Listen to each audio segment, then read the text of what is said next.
Vesau pati tele e vi ai le tua e le nei fiafi.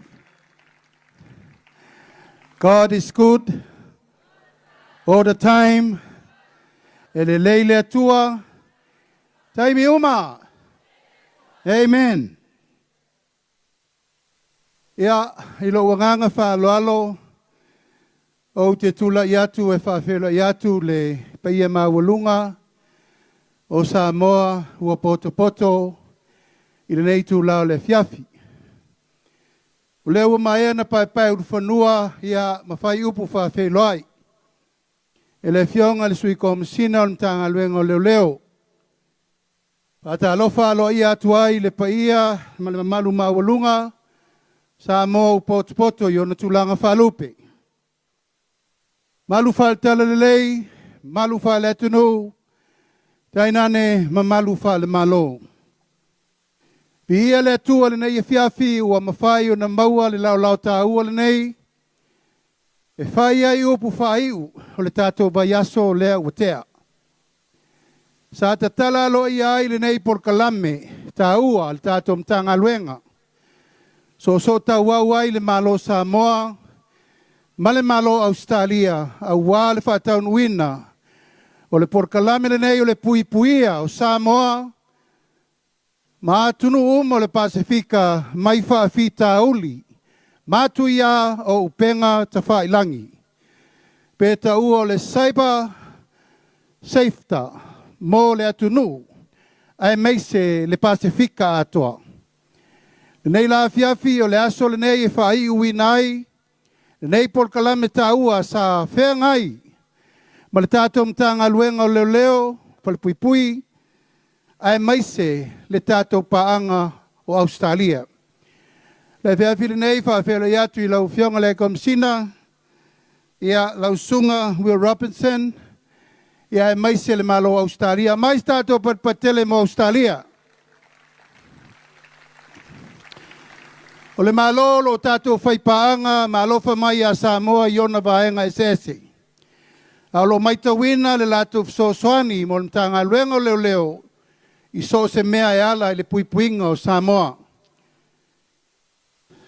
E momoli foi le nganga whaftaitele o no paanga uma, a le Pasifika ua tātou whatasi peo na iai atunu uma na aua i mai e tō walu. A mais tātou perpatele mo le malofiti.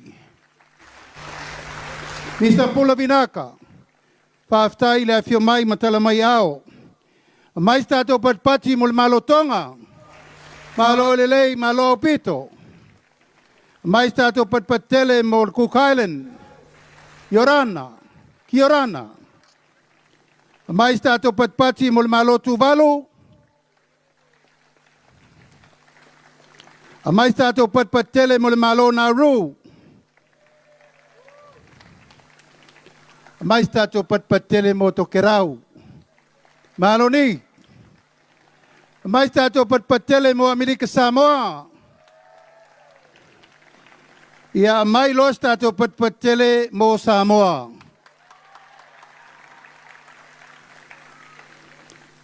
O le aunga ma le autu o le whamoe le nei Samoa. O le tātou wola ma ngafa ma ola pui pui mo le lumanai o Samoa. I pui pui nga matu ia o leo o tātou maitawina. Wanga i mai o tātou ngatai whale. Do tātou watunu ma Samoa atoa. E ala i le whaafita uli o lunga o pengata whailangi por social media. O leto e pine lau tau vaai le tele o whaafita uli leo tūlei mai. E le ngata i Samoa, Pasifika atoa, malelalo langi atoa. Aisea, ua tele whaafita uli. I lunga o whelafulafo inga, tustusinga o telenoanga, ma so se mea o whaanga i le social media le vai taule nei. A ua ngā i mai ai, wa ngā i mai ma le tele o whaafita uli, wa sopo ai le vata puia. Tonu a inga, tonu anu, tonu i tu maloma fioanga, ai maise to tonu e kalesia. Wa sopo ai le pule au, le pule po, ma sopo le tai le ele. Ma uanga ia upu matala ua lalafo. O ia ai le vata puia, le vafa whenga ia le vafa alo alo. Ma le vafi le mu e tausi ai le nofo fe alo fani o Samoa. O le manofo ai le matanga luenga o leo leo mfale pui pui. E ta tau o na amata mea le tātou malo. Se o tātou toe tilo tilo i le pui puinga e ta tau o na iai.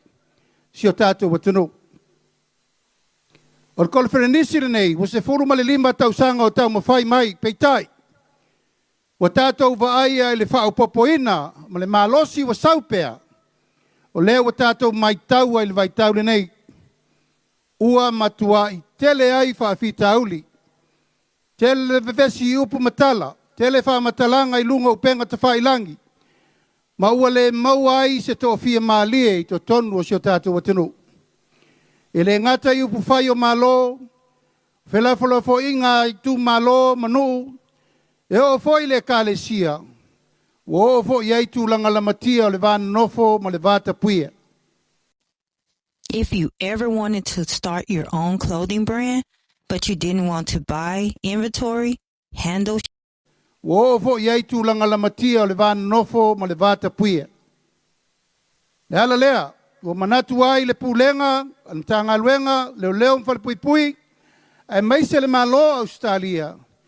Ua tatau o na tātou o mai whatasi, tutu whatasi, ina ia tātou mawhai e fō ala mea le mata upuli nei te tonu o le si tātou atunu.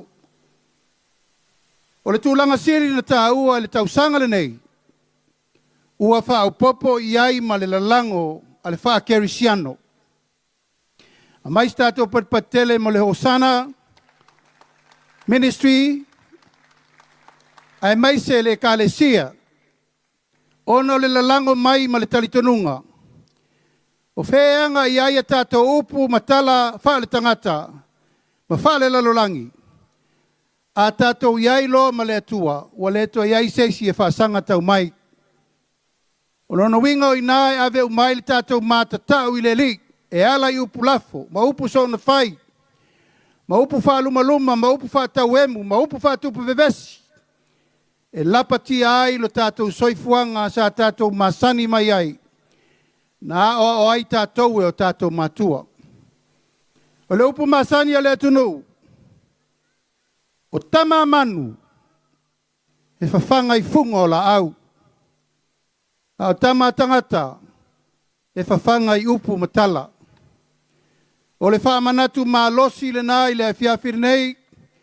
Pa ia o tātou korfrenisi ma Samoa u poto. E lea o ia e laupu a tama whainga e le tātou watunu. O loi nā le tō whā ma le uta. Tai o e kālesia, tai o nu, tai o i tu malo, tai nane foi, tai o le malo. O le ala lava lea, o tu lai atu ai, e whai masui o le tātou malo. Talo atu ai ma le nganga wha lalo. Samoa u poto le nei e fiafi. Ai mai se le whaafafonga tāpua i mai tua e fia. O le lalolangi, o Samoa uma. I nao mai a whaatasi, tātou te la lango whaatasi. Le whaamoe le nei ua whaata oto. E le tātou malo e tau wala atu, i le mtanga luenga. O leo, ma whale pui pui. O tau sila mai lumba le whale o le malo, i le sain te leo tutu atu. A wā le whamanatuina o le tātou tūtō tasi. O le manu lau ti, o le tātou tūtō tasi le tausanga le nei. Samoa ua tasi mo se amatanga fau. Samoa ua tasi mo se amatanga fau. Mai o te tatalo atu i le afiafire nei le paia o Samoa u poto. O le amatanga fau le nei, mo tātou e amata atu i le fiafire nei. A mais tātou patpatele, ina i au rufale i asatu i amaa i o tau finangalo pa ia malangona, o le wha moe au tū le nā o le tātou a fiafire nei. Ina i au ngā, au aonga, wha matalanga, taranoanga sa whaia, i le neiva i aso atoa, ina i asui ai se mawhau whaunga fau, Ina i o tātou toi whaafoi, tātou i le mea sa tātou masani mai ai, o le alea. Loa tū, loa savali, loa tautala, i loa nofo, loa whaaloalo, loa tausi le vāta puia, e maua ai le file e mui to tonu a inga, nuu mai tu malo, tainane le kālesia. Ia, alofa mai e le atua pulpul te tele le nei e fiafi, wa tātou iai le tau fiafi o lea wa tapauti o le tautianga ua le whaalele ngā fulu. I le nei vai aso ma uwha poponi aso ua e le tu ua aso folau. I nei o tātou maua se a fiafi fia, ma se a fia, ma se a fiafi manuia. I le lofa ma le anga le lei o le tua, ma le whaalo lava. It is my great pleasure to join you here tonight